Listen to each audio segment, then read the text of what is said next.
В Україні кажуть, що питати пораду краще не в тих людей, хто довго жив, а у тих, хто зазнав страждань.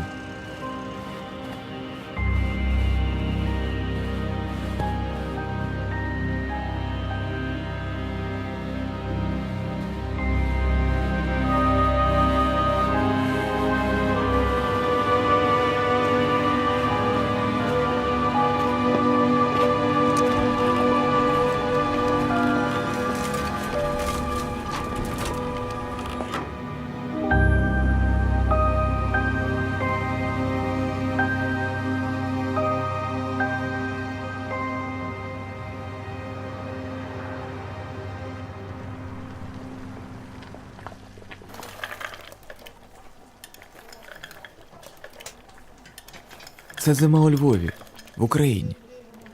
У каструлі на маленькій кухні в медико-соціальному центрі Червоного Хреста кипить вода. Готують вареники. Зустріч на каву організували Ірина Валько та Ніна Добренька. Для багатьох літніх людей міста це найцікавіша подія тижня. Але 2 рази в місяць наші підопічні приходять 2 і 4 середу. Ми їх не дзвонимо, вони знають, що це їхні середи. Вони приходять, збираються. Не завжди є вареники, є чай завжди в нас є. І тепло до них, і ласка до них завжди в нас є. Зустрічі дуже популярні. На ці 2 години гості тікають від самотності, читають вірші, співають народні пісні. Прожити важко, пенсія маленька, близько 50 євро через високу інфляцію, зумовлену конфліктом на сході країни. Медико-соціальний центр Червоного Хреста був заснований 20 років тому як місце зустрічі людей, які пережили концтабори та радянські гулаги. Після смерті багатьох з них у центрі почали зустрічатися самотні львівські пенсіонери.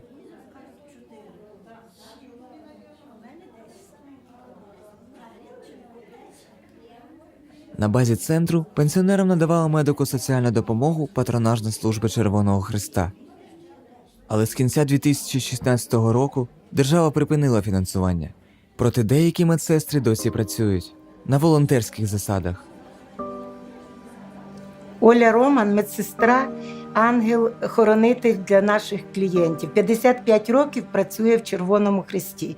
Хоч зараз уже служби нема, але Оля продовжує опікуватися своїми колишніми підопічними і продовжує їм допомагати всією душою і серцем. Вона їх не може просто залишити на самоті з хворобами.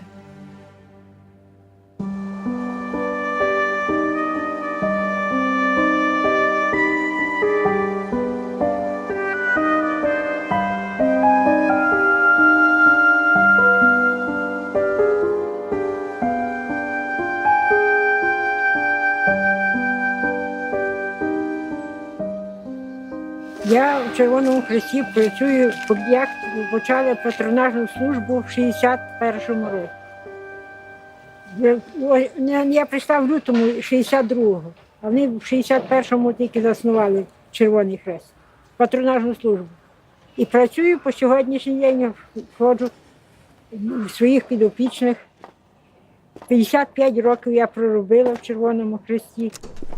Ну, а маю підопічних своїх. А тепер нам обмежили фінансування, не дають. Ну то мені шкода тих одиноких хворих, які до нас привикли. Вони лишаються сам на сам. Тільки що там з поліклініки хтось прийде, якщо по визову, і все, і більше ніхто до них не приходить, а ми до них приходили кожен день. Кожен день допомагали, і тиск міряли, і уколи робили. Все ми робили. Ну, як прийшла я на ту роботу в Червоний Хрест, так мені подобалося спілкування з людьми, завжди спілкування з людьми, якась їм допомога, то для мене є добре.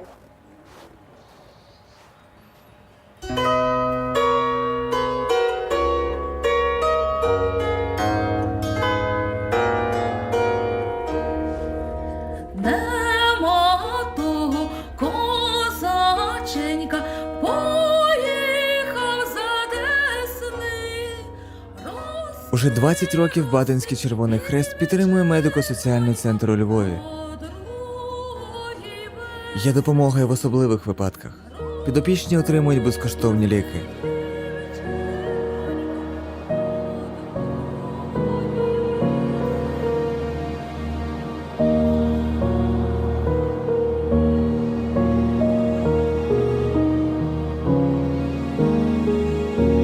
Я Софія Васильівна, 82 роки, проживаю сама, пенсія маленька, 1200 гривнів, ходжу, збираю з папери, бутилки, бо мені не вистачає на життя, на ліки, на проживання, на оплачені квартири. До нікого не можу приступити, ніхто мені не хоче допомогти. Піду, попрошу, щоб мені хтось вікна поставив. Каже, треба гроші, бо матеріалу нема, гроші треба заплатити за то все. А де я можу взяти? І отак живу сама з Богом. І так мені люди, хто хоче, той мені так прийде, мене повеселить, мене потішить. І я так з Господом Богом доживаю своє життя, надіючи на Господа Бога і на добрих людей. Я була мала, жила на селі до того часу. Я бачила, як була Друга світова війна, як стріляли, як наші люди пропадали, діти збивали. Та страшна війна була, я пережила.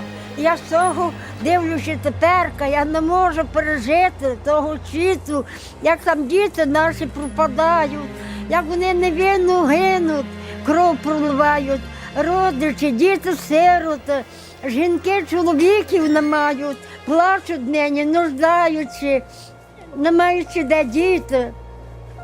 Таке тяжке життя дуже я пережила, а вони тепер переживають. І я не можу ще надивити на те життя теперішнє. Я з того всього, і я вже всліпаю, і вглухаю, я вже нічого не бачу, нічого не чую, бо я не можу то пережити, тої біди.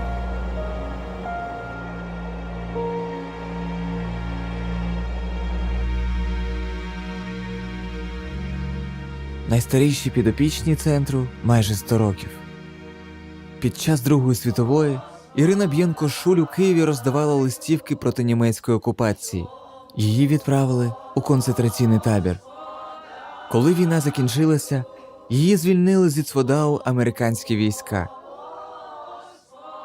Пані Ірина Шуль – це колишній в'язень концтабору Равенсбрюк. Вона 20 років відвідує наш медико-соціальний центр, який створений для цих людей, для людей колишніх в'язнів фашистських концтаборів, гетто і репресованих сталінським режимом.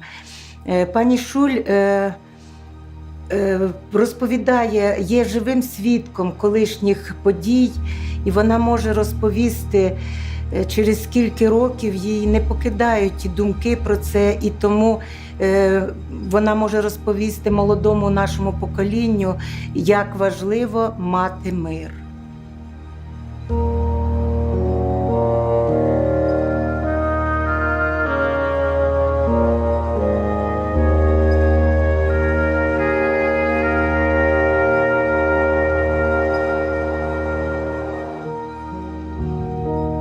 Мене звати Ірина Михайлівна Б'єнко-Шуль. Мені 99 років. Я була в Равенсбріку, півтора місяця в Равенсбріку, а решту часу я була в Цводав, філія Равенсбріку. Це біля Фльосенбургу. Там я була вже аж до кінця війни. Як нас привезли в табір, то в першу чергу нас відіслали на санобробку. Значить, скидали з нас все, що ми мали, все забирали. Ну, там, милися ми, стригли волосся, А пізніше давали нам вже цей одяг, цей в'ясничний одяг. Робота в самому Равенсбріку, я повторюю, була робота для мене дуже тяжка, особливо на мої ці бідні руки, які я дотепер мучуся ними. Там ми не говорили, за що хто є. Тільки людина людину бачила. Всі люди світу зрозуміли, що життя дається один раз, і не треба його скорочувати через, щоб один другого стріляв. Щоб якось було на світі той мир, який Бог завжди нам рекомендує, чи як.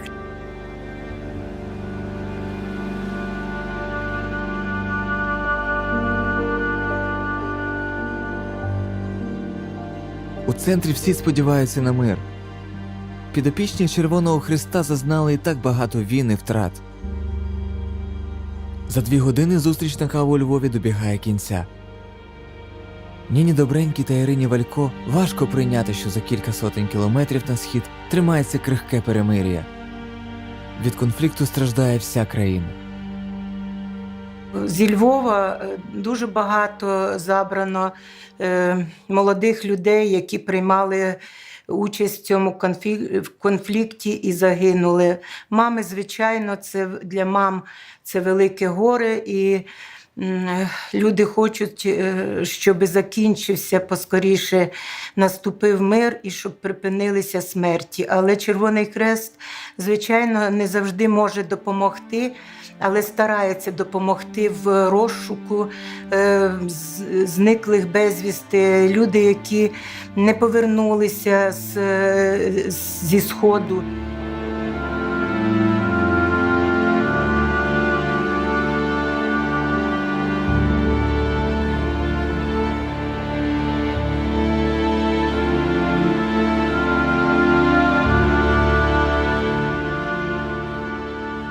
Мене звати Нагорна Наталя Вадимівна. На цьому цвинтарі, на Личаківському, похований мій син, Нагорний Юрій Васильович. Він загинув 11 липня 2014 року під Зеленопіллям на сході України. На жаль, тіло сина загубилося, і я шукала його майже 1,5 роки. Поховали ми сина 28 листопада 2015 року. На жаль, пошуки длились дуже довго.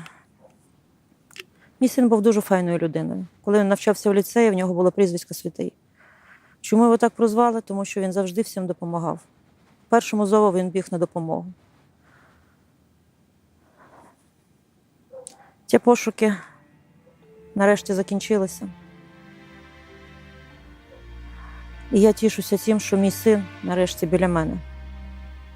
Що я можу прийти до нього в будь-яку хвилину, поговорити з ним, поплакати над могилою. Вибачте. Все.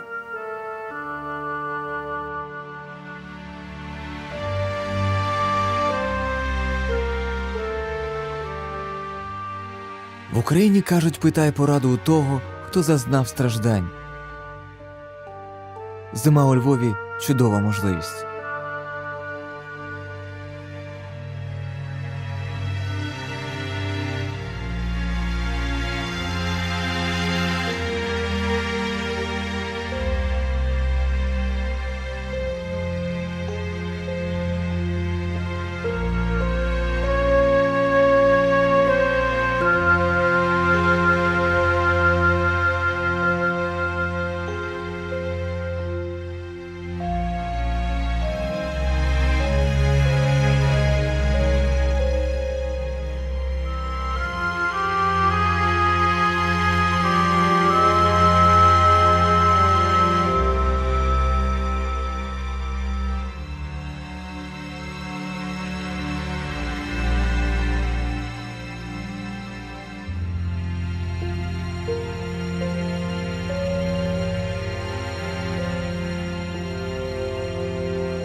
Ой, чи